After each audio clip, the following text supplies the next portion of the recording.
Great, let's start. Mee haa eegallu. Har'a immoo jechoota baay'inaan waa'ee rafuu wajjin wal qabatee jiru isaan sana tokko tokkootiin ni ilaallaa jechuudha in detail. Just watch the video till the very end. Inni ka jala qabaa muguu. Abaluun hin mugaa, ani nan mugee sanaaf kan kana fakkaatan kana wajjin kan wal qabatee jiru ni ilaallaa jechuudha. Ni lammaffaan rafaa ooluu. Mee har'a rafaan oolaa, mee har'a rafaa ooli or meesti takka rafiiti sirraa haa darbuu kanaaf kan kana fakkaatan kana wajjin kan wal qabatee jiru afaan Ingiliffaan akkamittiin akka haasofnu ni ilaallaa jechuudha. Inni kabiraan xiqqooma daqiiqaa 20 yookiin 30 boqodheen kaa'a or boqodhuuti ka'ii. Daqiiqaa 30 yookiin daqiiqaa 20 yeroo gabaabaadhaaf rafii ka'ii yookiin boqodhuuti ka'ii yookiin boqodheen kaa'a. Kanaaf kan kana fakkaatan afaan Ingiliffaatiin akkamittiin akka yaada keenya ibsinu yookiin immoo jennu ni ilaallaa jechuudha. Good. Inni jala qabaa hirribaanan dabarsu yookiin hirribaan dabarsuu jeneraalii mee har'a hirribaan dabarsuu or har'a hirribaan dabarsitaa'oo kanaaf kan kana fakkaatan jechuudhaaf jeneraalii hirribaan dabarsuu jechuu yoo barbaanne maal jennaa? You can try. Good. Sleep off jennaa jechuudha. Hirribaan dabarsuu. As a general, hirribaan dabarsuun sleep off. Ati dabarsii, annan dabarsaa sana akkamittiin akka adjust goonee fayyadamnu contextually bifa garaagaraatiin akkamittiin akka hiika garaagaraa qabaatu ni ilaalla. Garuu generally hirribaan dabarsuu jechuun sleep off jechuudha. Fakkeenyaaf hirribaan dabarsi yoo jechuu barbaanne nama tokkootiin sleep it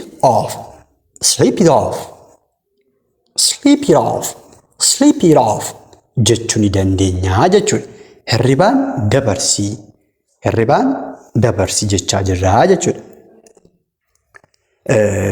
Let's say yoo dadhabdeetta taanaan hirribaan dabarsii.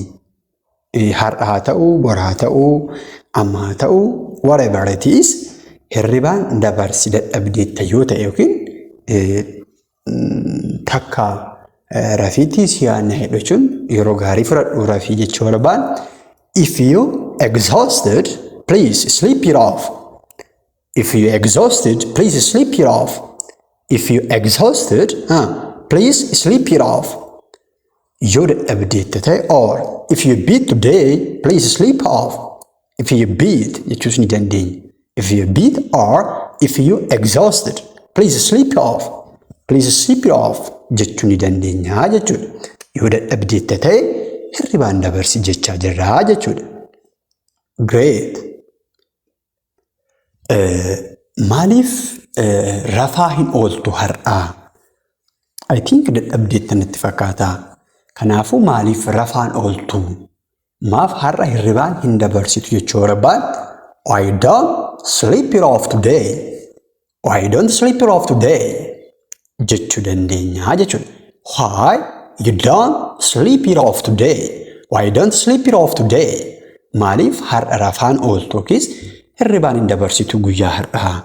I think you feel exhausted or you feel beat. So it's better if you sleep off today. It's better if you sleep off today.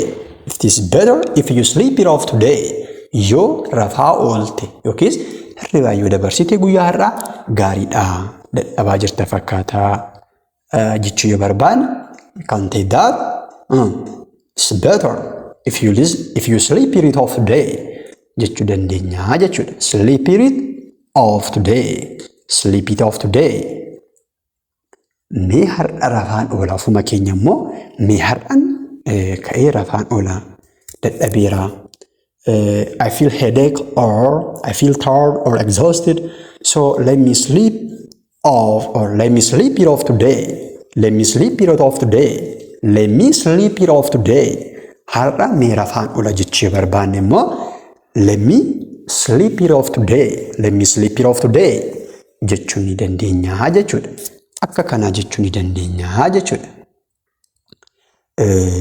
Inni sun yeroo dheeraadha. Sleep it off. Sleep it off. Sleep it off or sleep it off inni jennu yeroo dheeraa jechuudha. Sleep off inni jennu sun xiqqooma ishee immoo daqiiqaa 20-30 boqonnee ka'uu yookiis immoo rafnee ka'uu barbaanne immoo nap jedhama jechuudha. Nap. For example, xiqqoo ishee rafi. Xiqqoo ishee rafi jechuu barbaanne take a nap. Take a nap. Take a nap jechuu dandeenya jechuudha. Xiqqoo ishee rafi. Xiqqoo rafi jechuu barbaanne yookiis daqiiqaa 20-30 rafi jechuu barbaanne take a nap. Take a nap jechuu dandeenya jechuudha.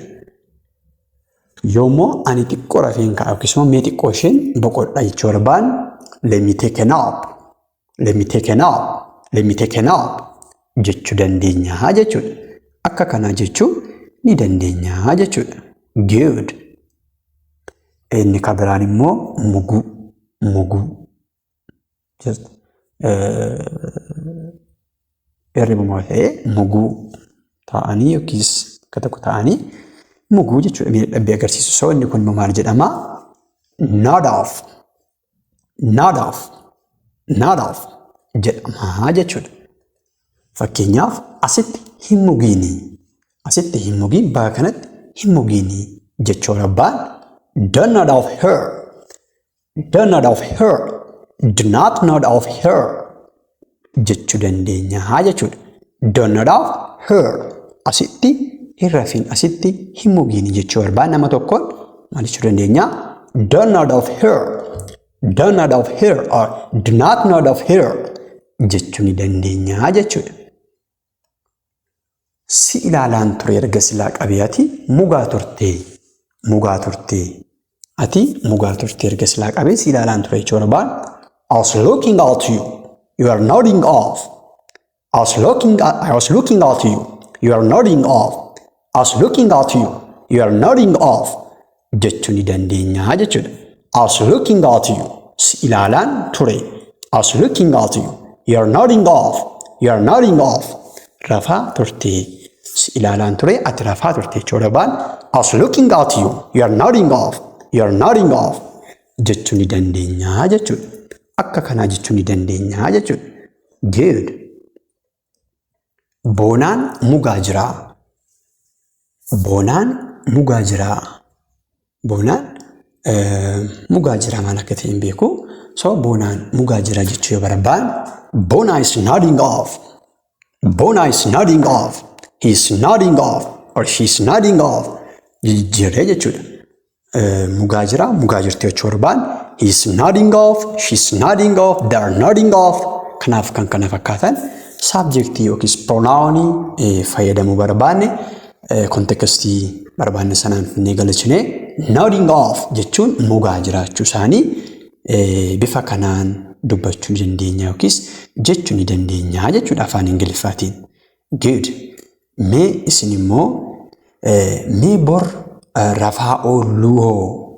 Mee bor rafaa oolluu jechuu yoo barbaanne afaan Ingiliffaan maal akka jennu deebii keessan komentii jala nuuf kaa'a. Leave your answer in the comment section.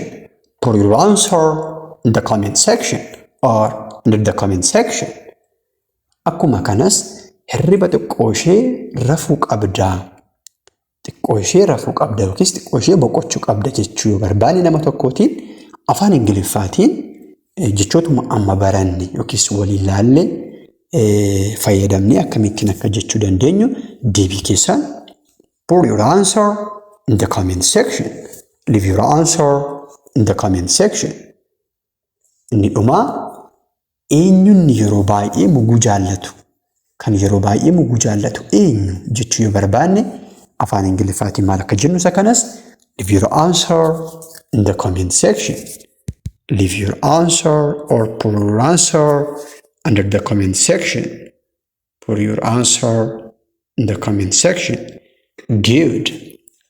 Thank you. See you again.